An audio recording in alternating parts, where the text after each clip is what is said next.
Hello guys, ഇന്ന് ജനുവരി 3 തിങ്കളാഴ്ച ദിവസമാണ്. അപ്പം നമുക്കറിയാം ശനിയാഴ്ച നമ്മുടെ യൂണിയൻ ബഡ്ജറ്റ് വന്നു. അപ്പം എന്തായാലും നമുക്ക് എല്ലാവർക്കും അറിയാവുന്ന പോലെ തന്നെയാണ്. അതായത് മാർക്കറ്റ് ഒരു ഒരു പ്രീ ബഡ്ജറ്റ് റാലിയും ഇല്ലായിരുന്നു. ബഡ്ജറ്റ് ഡേയിൽ മാർക്കറ്റ് ഒരു റാലി നടത്തിയിട്ടുമില്ല. അപ്പം ശരിക്കും പറഞ്ഞാൽ വിപണി പ്രതീക്ഷിച്ച ഒരു കാര്യങ്ങളും അല്ലെങ്കിൽ വിപണി എക്സ്പെക്ട് ചെയ്ത പോലുള്ള ഒരു നടപടികളൊന്നും ധനമന്ത്രിയിൽ നിന്ന് ഉണ്ടാകാത്തതിന്റെ ഒരു സൂചനയാണോ എന്നുള്ളത് ഇന്നും നമുക്കറിയാം. പക്ഷെ എന്തായാലും മാർക്കറ്റ് ഒരു തണുപ്പൻ പ്രതികരണമായിരുന്നു ബഡ്ജറ്റിനോടെന്നുള്ളത്.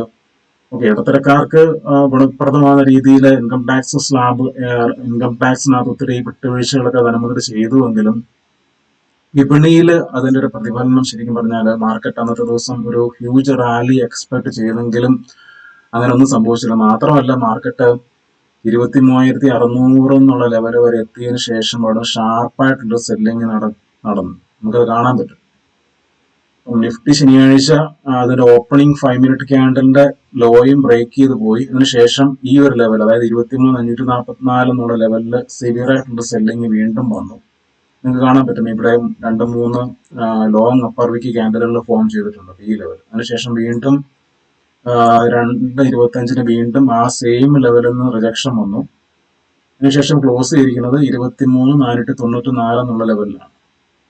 അപ്പം ഇതൊരു ബിയറിഷ് ക്ലോസിംഗ് ആണ് നിഫ്റ്റിയെ സംബന്ധിച്ച് ശനിയാഴ്ച. അതായത് ഈ ഒരു ഓപ്പണിംഗ് ക്യാൻഡലിന്റെ ലോ ബ്രേക്ക് ചെയ്ത് താഴോട്ട് പോവുകയും ചെയ്തു. അതിനുശേഷം ആ ഒരു ലെവലിലാണ് ഒന്ന് ക്ലോസ് ചെയ്തിരിക്കുന്നത്. അപ്പൊ ഇന്നിപ്പോ നിഫ്റ്റിക്ക് മുകളിലോട്ട് പോകണമെങ്കിൽ നിഫ്റ്റി ഒന്നെങ്കിൽ ഈ ഒരു ലെവലിൽ ഫ്ലാറ്റ് ആയിട്ട് ഓപ്പൺ ചെയ്തിട്ട് ഒരു 10-15 മിനിറ്റ് എങ്കിലും ഈ ഒരു ലെവലിൽ നിങ്ങൾ കൺസോളിഡേറ്റ് ചെയ്യുക നോക്കിയിട്ട് മാത്രമേ മുകളിലോട്ട് എൻട്രി എടുക്കാവുള്ളൂ.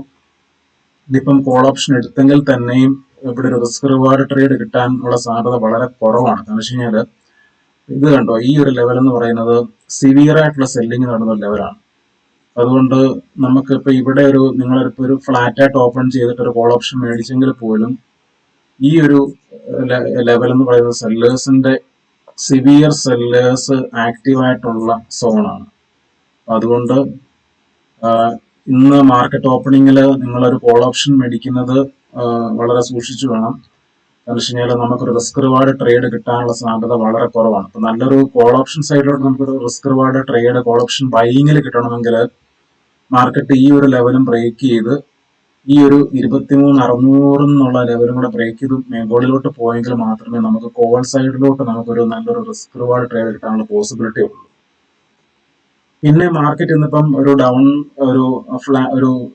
ഗ്യാപ്പ് ഡൗൺ ആയിട്ട്, ഒരു സ്ലൈറ്റ്ലി ഗ്യാപ്പ് ഡൗൺ ആയിട്ടാണ് ഓപ്പൺ ചെയ്യുന്നത്. അതായത് ഈ ഒരു ലെവലിന് താഴെയാണ് മാർക്കറ്റ് ഓപ്പൺ ചെയ്യുന്നതെങ്കിൽ, ജസ്റ്റ് ഞാൻ കാണിച്ചു തരാം. അതായത് മാർക്കറ്റ് ഈ ഒരു ലെവലിന് താഴെയാണ് മാർക്കറ്റ് ഓപ്പൺ ചെയ്യുന്നതെങ്കിൽ നിങ്ങൾക്ക് ഇവിടെ കാണാൻ പറ്റും. ഇവിടുന്ന് ഇതൊരു നല്ലൊരു ഡിമാൻഡ് സോണാണ്. അപ്പൊ ഞാൻ ആ ഡിമാൻഡ് സോണോട് മാർക്ക് ചെയ്യാം. അപ്പം ഈ ഒരു ലെവലാണ് നമുക്ക് ഒരു ഡിമാൻഡ്സ് ആണ് ഉള്ളത്. അപ്പോഴത്തേനും ഇവിടെ നമുക്ക് ഇപ്പം ഇവിടെ നിങ്ങൾ മേടിച്ചു കഴിഞ്ഞാൽ ഇപ്പം ഇവിടെ ഒരു ഫ്ലാറ്റ് ആയിട്ട് ഓപ്പൺ ചെയ്തിട്ട് മാർക്കറ്റ് താഴോട്ട് പോവുകയാണെങ്കിൽ ഏകദേശം 126 പോയിന്റ്സിന്റെ ഒരു ഗ്യാപ്പ് ഉണ്ട് ഈ പി ഡിയിലുമായിട്ട്. പക്ഷെ ഇവിടെ ഒരു വലിയൊരു ഓപ്പൺ 5 മിനിറ്റ് ക്യാൻഡൽ, ഒരു ബിഗ് റെഡ് ക്യാൻഡൽ ആണെന്നുണ്ടെങ്കിൽ ഒന്ന് വെയിറ്റ് ചെയ്യേണ്ടതായിട്ട് വരും. കാരണം പിന്നീട് അധികം ഡൗൺ സൈഡ് താഴോട്ടില്ല. പിന്നീട് താഴോട്ട് പോകണമെങ്കിൽ ഇവിടെ വന്ന് കുറച്ചു നേരം ഒരു 10 മിനിറ്റോളം ഇവിടെ സ്പെൻഡ് ചെയ്തിട്ട് വീണ്ടും ഈ ലോ ബ്രേക്ക് ചെയ്യുകയാണെങ്കിൽ മാത്രമേ വീണ്ടും നിഫ്റ്റിക്ക് താഴോട്ട് പോകാനുള്ള സാധ്യതയുള്ളൂ. അതുകൊണ്ട് ഇന്ന് നിങ്ങൾ മാർക്കറ്റ് ഓപ്പൺ ചെയ്ത് കഴിഞ്ഞാൽ ഉടനെ തന്നെ കോൾ ഓപ്ഷൻ അല്ലെങ്കിൽ പുട്ട് ഓപ്ഷനിലോട്ട് ചാടി കയറി എൻ്റർ ചെയ്യാതിരിക്കുകയാണ് നല്ലത്. കാരണം ഇന്ന് ഇപ്പൊ ശനിയാഴ്ച മാർക്കറ്റിൽ നമുക്കൊരു ക്ലിയർ ഐഡിയ മാർക്കറ്റിന്റെ ഡയറക്ഷൻ നമുക്ക് തന്നിട്ടില്ല. അതുകൊണ്ട് മാർക്കറ്റ് എങ്ങനെയാണ് ഈ മാർക്കറ്റിന് ഈ ബഡ്ജറ്റ് അനലൈസ് ചെയ്യാനായിട്ട് ശനിയാഴ്ച ഞായറാഴ്ച 2 ദിവസങ്ങൾ കിട്ടി. അപ്പം ഇന്ന് നമുക്കറിയാം മാർക്കറ്റ് എങ്ങനെയാണ് ഈ ബഡ്ജറ്റിനെ ഉൾക്കൊണ്ടിരിക്കുന്നത് എന്നുള്ളത് അറിയണമെങ്കിൽ ഇന്ന് മാർക്കറ്റ് ഓപ്പൺ ചെയ്ത് മാർക്കറ്റിന്റെ ഒരു ക്ലിയർ ഡയറക്ഷൻ നമുക്ക് കിട്ടിയെങ്കിൽ മാത്രമേ മാർക്കറ്റിന് ഇപ്പം മുകളിലോട്ട് പോകുമോ എന്നുള്ളത് നമുക്ക് അറിയാൻ പറ്റുള്ളൂ. പിന്നെ നമ്മൾ ബാങ്ക് നിഫ്റ്റിയുടെ ചാർട്ട് നമ്മൾ നോക്കുവാണെങ്കിൽ ബാങ്ക് നിഫ്റ്റിയുടെ ചാർട്ട് അപ്പൊ നമ്മളിപ്പോ ഡെയിലി ടൈം ഫ്രെയിമിൽ നമ്മൾ നോക്കിക്കഴിഞ്ഞാൽ കാണാൻ പറ്റുന്ന ഒരു കാര്യം വെച്ച് കഴിഞ്ഞാൽ ബാങ്ക് നിഫ്റ്റി ഡെയിലി ടൈം ഫ്രെയിമിൽ നിങ്ങൾക്ക് ക്ലിയർ ആയിട്ട് കാണാൻ പറ്റും. അതായത് ബാങ്ക് നിഫ്റ്റി ഒരു ഡബ്ല്യു പാറ്റേൺ ഫോം ചെയ്തു, അതായത് ഒരു ഡബിൾ ബോട്ടം ഒരു പാറ്റേൺ ബാങ്ക് നിഫ്റ്റിയുടെ ഡെയിലി ടൈം ഫ്രെയിമിൽ ഫോം ചെയ്തിട്ടുണ്ട്. അപ്പോൾ ഒരു ഡബ്ല്യു പാറ്റേൺ ആണ്. അപ്പം നിങ്ങൾക്കറിയാം ഡബ്ല്യു പാറ്റേൺ എന്ന് പറയുന്നത് നമുക്ക് ഒരു ബുള്ളിഷ് പാറ്റേൺ ആണ്. പക്ഷെ ഇതിനകത്തുള്ള ഒരു കുഴപ്പമെന്ന് വെച്ച് കഴിഞ്ഞാൽ നിങ്ങൾ നോക്കി അറിയാൻ പറ്റും. അതായത് ബാങ്ക് നിഫ്റ്റി അതിന്റെ 2024 ഓഗസ്റ്റ് 7-ാം തീയതിയിലത്തെ ഈ ഒരു ക്രിട്ടിക്കൽ ലെവൽ ബ്രേക്ക് ഡൗൺ ചെയ്തിട്ട് താഴോട്ട് പോയി. അതിനുശേഷം വീണ്ടും ആ സെയിം ലെവൽ എത്തിയപ്പെടുത്തുന്നു. അതായത് 2025 ജനുവരി 20-ാം തീയതി വീണ്ടും ആ ലെവൽ വന്നപ്പോഴത്തേനും അവിടെ സിവിയർ ആയിട്ടുള്ള സെല്ലിംഗ് നടന്ന് വീണ്ടും എക്സാക്ട്ലി ആ ജനുവരി 25 13-ാം തീയതി ആ ലോയിൽ വന്ന് ക്ലിയർ ആയിട്ട് സപ്പോർട്ട് എടുത്തിട്ട് വീണ്ടും തിരിച്ചു കയറി വന്നു. അതുകൂടാതെ ബാങ്ക് നിഫ്റ്റിയിൽ നിങ്ങൾ നോക്കിക്കഴിഞ്ഞാൽ കണ്ടിന്യൂസ് ആയിട്ട് 1, 2, 3, 4, 5 അടുപ്പിച്ച് 5 ദിവസങ്ങളിൽ ഡെയിലി ടൈം ഫ്രെയിമിൽ ഗ്രീൻ ക്യാൻഡിൽസ് ആണ് ബാങ്ക് നിഫ്റ്റിയിൽ ഫോം ചെയ്തിരിക്കുന്നത്. അതായത് ബാങ്ക് നിഫ്റ്റി ഇപ്പം ഒരു സ്ലൈറ്റ്ലി ബുള്ളിഷ് പാറ്റേണിലാണ് നിൽക്കുന്നത്.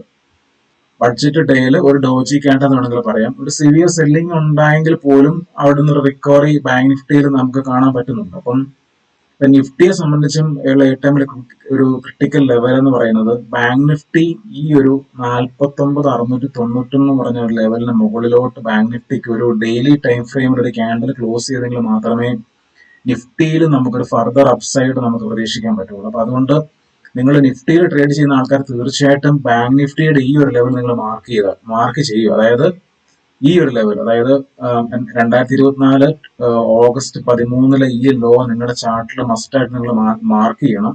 ബാങ്ക് നിഫ്റ്റി ഒരു മണിക്കൂറെങ്കിലും ഈ ഒരു ലെവലിന് മുകളിൽ സസ്റ്റെയിൻ ചെയ്യാതെ നമുക്ക് നിഫ്റ്റിയിൽ നമുക്കൊരു ഫർദർ അപ്സൈഡ് പോസിബിൾ അല്ല. അപ്പൊ അതുകൊണ്ട് ചാടിക്കയറി നിങ്ങൾ നിഫ്റ്റിയിൽ നിങ്ങൾ ഒരു എൻട്രി എടുക്കരുത്. കാരണം ബാങ്ക് നിഫ്റ്റി ചിലപ്പം നിഫ്റ്റിയെ താഴോട്ട് ട്രാക്ക് ചെയ്യാനുള്ള സാധ്യത വളരെ കൂടുതലാണ്. അപ്പം അതുകൊണ്ട് ബാങ്ക് നിഫ്റ്റി ഒരു ക്രിട്ടിക്കൽ ആയിട്ടുള്ള ഒരു റെസിസ്റ്റൻസ് ലെവലിൽ എത്തി നിൽക്കുകയാണ്. അപ്പൊ അതുകൊണ്ട് നിങ്ങളുടെ പ്രോപ്പർ ആയിട്ടുള്ള ഒരു പ്രൈസ് ആക്ഷൻ സെറ്റപ്പ് ഇല്ലാതെ നിങ്ങൾ ഒരിക്കലും മോർണിംഗിൽ എൻട്രി എടുക്കരുത്. അപ്പൊ എന്റെ ഒരു സജഷൻ എന്ന് പറഞ്ഞാൽ നിങ്ങൾ മോർണിംഗിൽ ഒരു മണിക്കൂറെങ്കിലും വാച്ച് ചെയ്തിട്ട് മാർക്കറ്റിന്റെ ഒരു ഡയറക്ഷൻ ക്ലിയർ ആയിട്ട് കിട്ടിയതിന് ശേഷം മാത്രം എൻട്രി എടുക്കുന്നതാണ് ഏറ്റവും ബെസ്റ്റ് ഇന്നത്തെ ദിവസം, അതായത് ഇന്ന് തിങ്കളാഴ്ച ജനുവരി 3.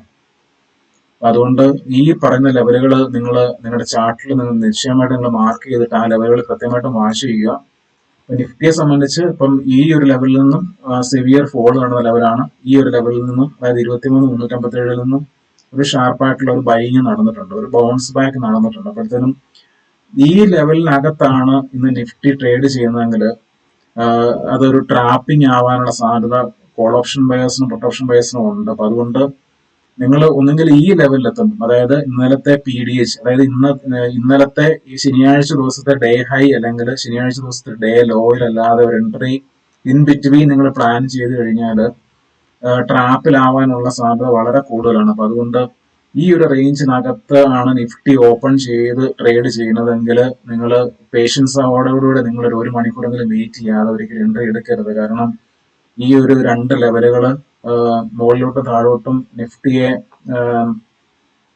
റെസിസ്റ്റൻസ് സപ്പോർട്ടുമായിട്ട് ആക്ട് ചെയ്യാനുള്ള സാധ്യത വളരെ കൂടുതലാണ്. അപ്പൊ അതുകൊണ്ട് ഈ ലെവലുകൾ നിങ്ങൾ തീർച്ചയായിട്ടും ശ്രദ്ധയിൽ വെക്കുക. കൂടാതെ ഞാൻ ഈ പറഞ്ഞ ബാങ്ക് നിഫ്റ്റിയുടെ ഈ ഒരു റെസിസ്റ്റൻസ് ലെവൽ, അപ്പം നിങ്ങളുടെ പ്രോപ്പർ ആയിട്ടുള്ള നിങ്ങളുടെ ഒരു പ്രൈസ് ആക്ഷൻ സെറ്റപ്പ് കിട്ടിയെങ്കിൽ മാത്രം എൻട്രി എടുക്കുക. Okay, happy trading.